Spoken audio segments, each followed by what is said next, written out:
ఆచి చికెన్ మసాలా. ఆంధ్రప్రదేశ్లో fan party route మార్చిందే. 2029 ఎన్నికల్లో కాంగ్రెస్తో కలిసి నడిచేందుకు జగన్ రెడీ అవుతున్నారా? తాజాగా తమిళనాడులో విజయ్ పార్టీ విజయంతో జగన్ కూడా ప్లాన్ మార్చారా? ఇందులో భాగంగానే ఫ్యాన్ పార్టీ నేతలు మోదీపై విమర్శనాస్త్రాలు సంధిస్తున్నారా? ఒకవేళ వచ్చే ఎన్నికల్లో కాంగ్రెస్ వైసీపీ జట్టు కడితే జగన్ ముఖ్యమంత్రి కావడం ఖాయమా? Let's watch the story.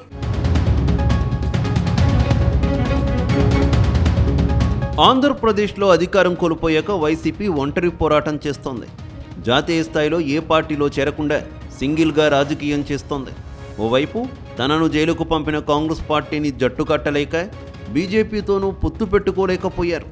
గత అసెంబ్లీ ఎన్నికల్లో వైసీపీని గద్దె దింపేందుకు టీడీపీ, బీజేపీ, జనసేన పార్టీలు కూటమిగా జట్టు కట్టాయి. చివరకు జగన్ను సీఎం సీట్లో నుంచి దింపేశాయి. వచ్చే ఎన్నికల్లోనూ కూటమిగా కొనసాగుతూ జగన్ను మరోసారి పవర్ దక్కకుండా లెక్కలు వేసుకుంటున్నాయి. అయితే సింగిల్గా పోటీలో నిలిస్తే అధికారంలోకి రావడం కష్టమనే అన్న అంచనాలు ఉన్నాయి.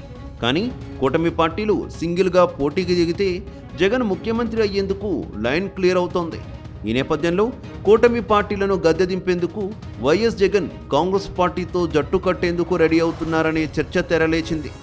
ఇన్నాళ్ళు ప్రధాని మోదీని పల్లెత్తు మాట తిట్టని వైసీపీ నేతలు ఇప్పుడు మోదీపై విమర్శలు గుప్పిస్తుండడం ఈ ప్రచారానికి మరింత బలం చేకూరుస్తోంది.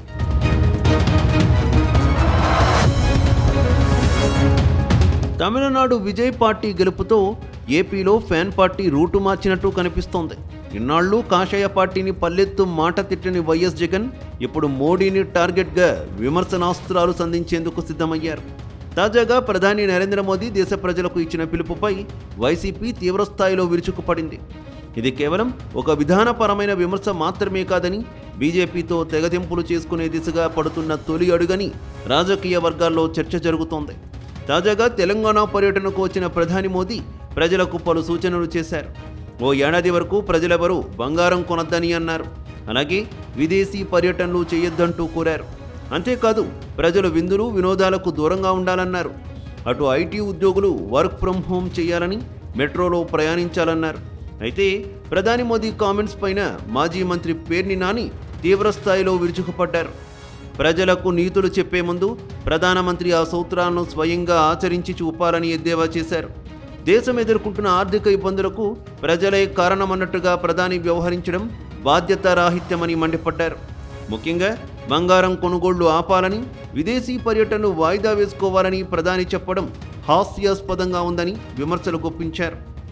నేనేది ఏంటంటే, మోడీ గారు, ప్రధానమంత్రి గారు, మీరు ఈ రాష్ట్ర ప్రజల్ని మీ మంచి ఆలోచనల్ని లేకపోతే మీ సూక్తుల్ని ఆలోచించమనే బదులు అయితే ఆచరణలో పెట్టమనే ముందు మోడీ గారిని కూడా ఢిల్లీ నుంచి అన్ని చోట్లకి రైల్లో వస్తే బాగుంటుంది. ఆయన కూడా కమర్షియల్ ఫ్లైట్లో వస్తే బాగుంటుంది. ఎవరైనా ఏ పాలకుడైనా గొప్పోడు ఎప్పుడవుతాడు? నీతులు చెప్పినప్పుడు ఆయన ఆచరించాలి. ఆచరించినప్పుడు మాత్రమే ఆ పాలకుడు గొప్పోడు అవుతాడు, ప్రజలు కూడా ఖచ్చితంగా ఆచరిస్తారు. అలాగే ఆయన నిన్న పవన్ కళ్యాణ్ గారింటికి, డిప్యూటీ సీఎం గారింటికి, అట్లాగే de facto chief minister Nara Lokesh Naidu గారింటికి, చంద్రబాబు నాయుడు గారింటికి. ఇక్కడికి ఒక విచిత్రం ఏంటంటే, రాష్ట్ర ప్రజలకి ప్రపంచంలో ఎక్కడా ఉండదు. ఒక రాష్ట్రానికి ముఖ్యమంత్రి, ఒక రాష్ట్రానికి ఉప ముఖ్యమంత్రి, వాళ్ళ ఇంటికి ప్రధానమంత్రి గారు ఎక్కడ వెళ్తా అంటే పక్క రాష్ట్రంలో వెళ్తాడు. మా కర్మ కాబట్టి ఏం చెప్తాం. తాజాగా తమిళనాడులో టీవీకే పార్టీ భారీ విజయం సాధించింది. సీఎంగా టీవీకే అధినేత ప్రమాణం చేశారు. తమిళ రాజకీయాల్లో దశాబ్దాలుగా పాతుకుపోయిన డీఎంకే, అన్నాడీఎంకే పార్టీలను పక్కన పెట్టిన ఓటర్లు విజయ్ను ఆశీర్వదించారు. ఇప్పుడు విజయ్ రాజకీయ పంద జగన్ను తెగ ఆకర్షిస్తున్నట్టు కనిపిస్తోంది. విజయ్ నేరుగా రాహుల్ గాంధీ నేతృత్వంలోని కాంగ్రెస్తో జతకట్టి అక్కడ అధికారంలోకి రావడంతో జగన్ కూడా అదే తరహా ప్రయోగానికి సిద్ధమవుతున్నారని తెలుస్తోంది. ప్రస్తుతం ఏపీలో బీజేపీ, టీడీపీ, జనసేన ఒకే కూటమిలో ఉండడంతో జగన్ ఇక బీజేపీపై ఆశలు వదులుకున్నట్టు తెలుస్తోంది. చాలా కాలంగా కాంగ్రెస్ పార్టీకి దూరంగా ఉన్న జగన్ ఇప్పుడు మారుతున్న రాజకీయ సమీకరణాలతో కాంగ్రెస్ పార్టీ వైపు మొగ్గు చూపే అవకాశాలు ఉన్నాయని ప్రచారం సాగుతోంది. ఇప్పుడు ఏపీలో కూటమి సర్కార్కు గద్దె దింపాలంటే కాంగ్రెస్తో కలవడమే ఏకైక మార్గమని ఆయన భావిస్తున్నట్టు పార్టీ వర్గాల్లో చర్చ నడుస్తోంది. అందుకే మాజీ మంత్రి పేర్ని నాని ప్రధాని మోదీని టార్గెట్ చేసి కాంగ్రెస్ పార్టీకి దగ్గరవుతున్నామనే సంకేతాలు పంపించారని చర్చ మొదలైంది.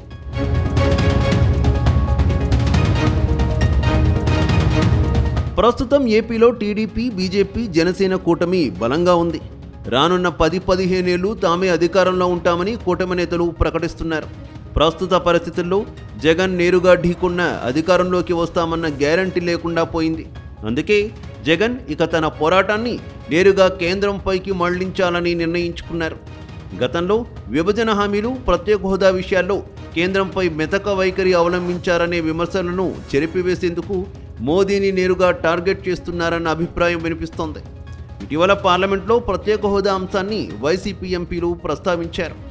ప్రధాని మోదీ విఫలమవుతున్నారని వైసీపీ అధికారికంగా ప్రకటించడం అంటే భవిష్యత్తులో బీజేపీతో దోస్తీకి శాశ్వతంగా ముగింపు పలికినట్లేనన్న చర్చ జరుగుతోంది. తమిళనాడు సీఎం విజయ్ స్ఫూర్తితో కాంగ్రెస్ వైపు అడుగులు వేయడం ద్వారా జగన్ తన రాజకీయ భవిష్యత్తును వెతుక్కుంటున్నారు.